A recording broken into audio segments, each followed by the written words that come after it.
Το γράμμα του μικρού Αναστάση.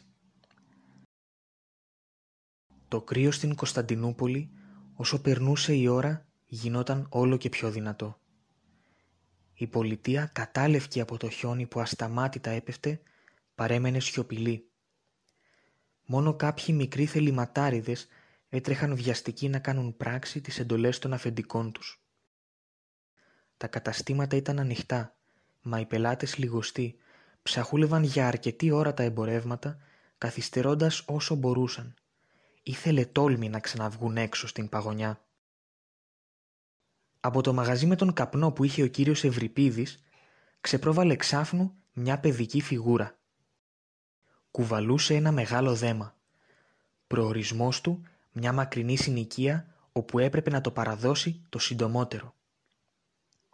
Στο γρήγορο πέρασμά του, οι λιγοστοί διαβάτες σταμάτησαν, γύρισαν και τον κοίταξαν με βλέμμα γεμάτο ήκτο.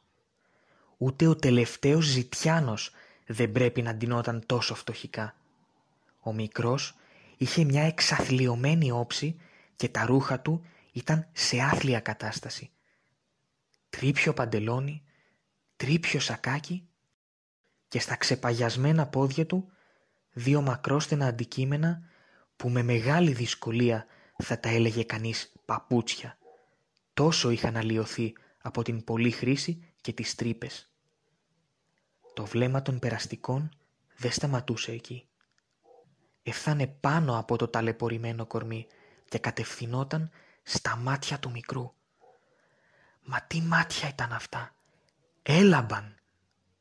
Όσο ταλαιπωρημένο ήταν όλο το υπόλοιπο σώμα του, τα μάτια του παιδιού έδειχναν ότι μέσα του βασίλευε μια πεντακάθαρη ψυχή. Και παρόλο το θλιμμένο του παρουσιαστικό, η ελπίδα φόλιαζε ολόφωτη μέσα στη ματιά του. Ο μικρός Αναστάσης παρέδωσε το δέμα και επέστρεψε τρέχοντας στο μαγαζί, όπου το σκληρό αφεντικό του τον περίμενε ανυπόμονα. Η αμοιβή για την δουλειά που έκανε μέσα στην παγωνιά ήταν και πάλι, ως συνήθως, μία αυστηρή επίπληξη. Χωρίς να πει τίποτε, ο Αναστάσης μάζεψε την αλληλογραφία του αφεντικού και βγήκε πάλι στο δρόμο με κατεύθυνση το ταχυδρομείο. «Πού πηγαίνεις, Αναστάση, με τέτοιο καιρό?» Ο Αναστάσης γύρισε και τον κοίταξε. Του μιλούσε ο Κλέον Λαζαρίδης, ο μαγαζάτορας του διπλανού καταστήματος. Τον αγαπούσε τον Αναστάση ο κύριος Κλέον και τώρα πονετικά τον κοιτούσε να βγαίνει έτσι μέσα στην παγωνιά. Κοντοστάθηκε ο Αναστάσης. 1000 μύρια παράπονα θα μπορούσαν να βγουν από το στόμα του.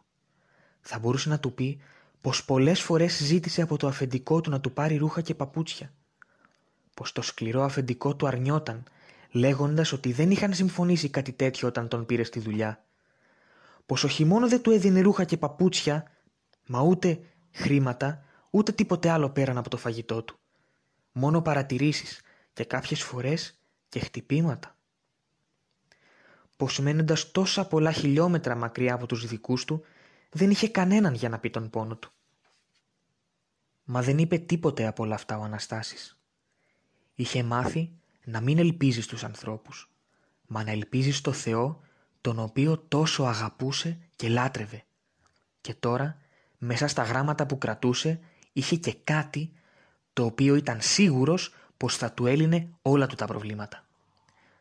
«Στο ταχυδρομείο πάω, κύριε Κλέον, αυτά τα γράμματα». «Στο ταχυδρομείο?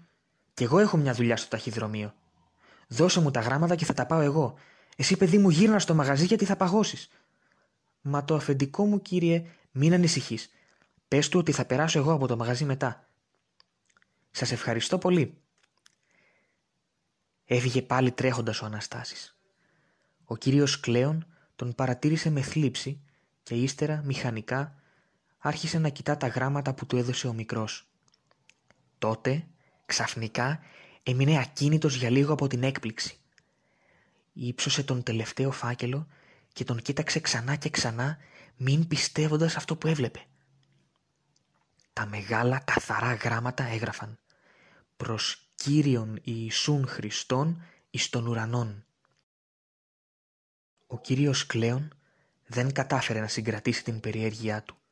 Άνοιξε το φάκελο και διάβασε. «Χριστούλη μου, δεν έχω ρούχα και παπούτσια. Στείλε μου τα σε παρακαλώ. Ξέρεις πόσο σε αγαπώ. Αναστάσιος». Δάκρυα καυτά κύλησαν από τα μάτια του εμπόρου και έσταξαν στο παγωμένο πεζοδρόμιο. Με μια αποφασιστική κίνηση έβαλε το γράμμα στην τσέπη του και ξεκίνησε γοργά προς το ταχυδρομείο. Επόμενος προορισμός του, ένα κατάστημα με ρούχα και παπούτσια. Το άλλο πρωί, ένα δέμα έφτασε στο όνομα του Αναστάση στο μαγαζί του κυρίου Ευρυπίδη.